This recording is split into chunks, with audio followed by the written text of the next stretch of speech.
dengan tujuan pembelajaran menjelaskan strategi dakwah Nabi Muhammad setelah hijrah ke Madinah.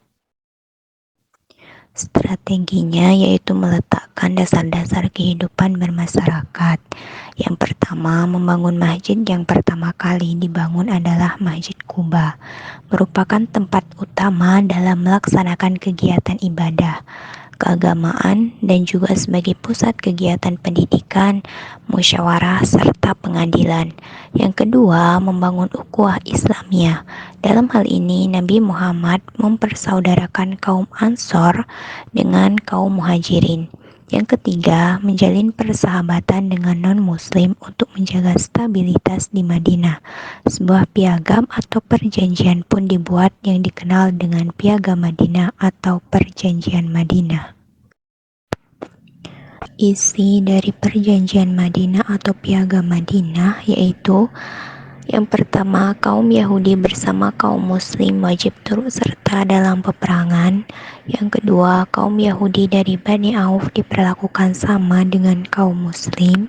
Yang ketiga, kaum Yahudi tetap dengan agama Yahudi mereka, dengan demikian pula dengan kaum Muslim. Yang keempat, semua kaum Yahudi dari semua suku dari kabilah di Madinah diperlakukan sama dengan kaum Yahudi Bani Auf. Yang kelima, kaum Yahudi dan Muslim harus saling tolong-menolong dalam memerangi atau menghadapi musuh. Yang keenam, kaum Yahudi dan Muslim saling berbuat kebajikan dan saling mengingatkan ketika terjadi penganiayaan atau kezaliman. Yang ketujuh, kota Madinah dipertahankan bersama dari serangan pihak luar.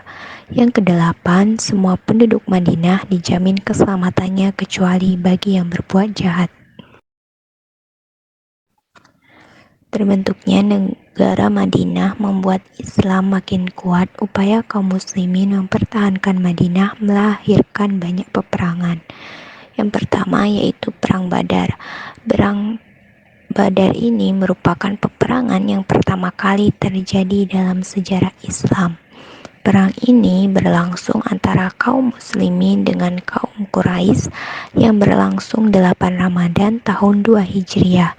Dalam perang ini, Nabi Muhammad hanya dengan 305 orang pasukannya melawan 900 sampai 1000 orang Quraisy, tepatnya di Badar. Tetapi atas izin Allah, akhirnya Nabi Muhammad dan kaum muslimin berhasil memperoleh kemenangan. Yang kedua yaitu Perang Uhud. Pasukan Rasulullah dan pasukan Quraisy bertemu di Bukit Uhud. Perang besar pun berkoar. Mula-mula pasukan berkuda Khalid bin Walid gagal menembus dan menaklukkan pasukan pemanah Nabi Muhammad. Tetapi akhirnya kemenangan yang sudah diambang pintu gagal diraih dengan pasukan Nabi Muhammad tergoda oleh harta peninggalan musuh yang sudah mati, termasuk pasukan pemanah Nabi Muhammad, hingga akhirnya pasukan Khalid bin Walid berbalik menyerang pasukan Nabi Muhammad hingga dapat melumpuhkan satu persatu. Dalam pertempuran ini sekitar 70 orang pasukan Nabi Muhammad gugur menjadi syuhada. Yang ketiga yaitu Perang Ashab atau Khandaq, yaitu pasukan gabungan yang terdiri dari Bani Nadir dan musyrikin Quraisy yang berkekuatan 24.000 pasukan untuk menyerang Madinah.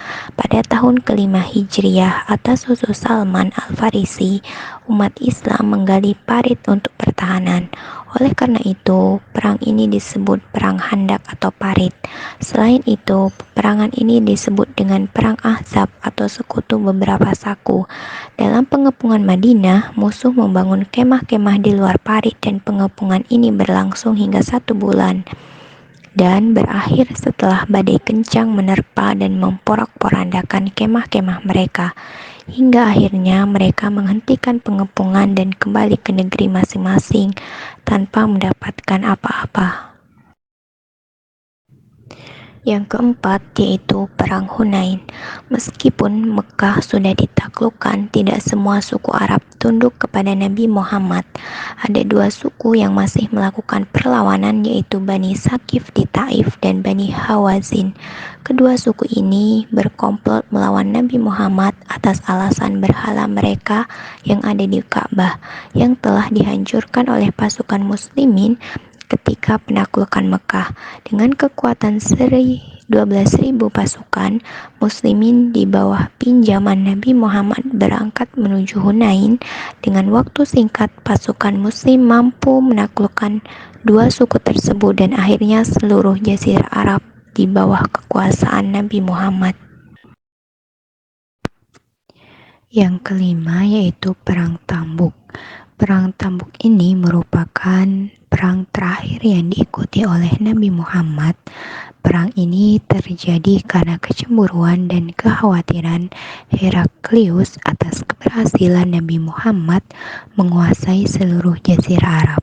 Maka Heraklius menyusun kekuatan yang sangat besar di utara jazirah Arab dan Syria yang merupakan daerah taklukan Romawi.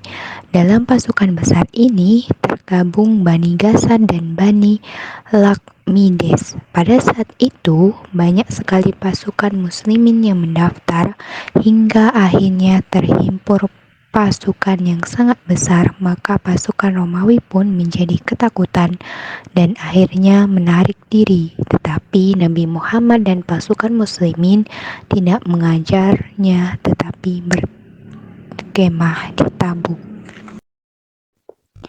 Yang kedua yaitu surat Nabi Muhammad kepada para raja untuk melirik negeri-negeri lain dengan memikirkan cara berdakwah ke sana.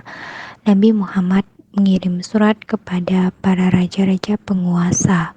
Di antaranya ada Raja Ghassan, Mesir, Abisina, Persia, dan Romawi. Tetapi tidak satu pun yang menyambut dan menerima ajakan Nabi Muhammad.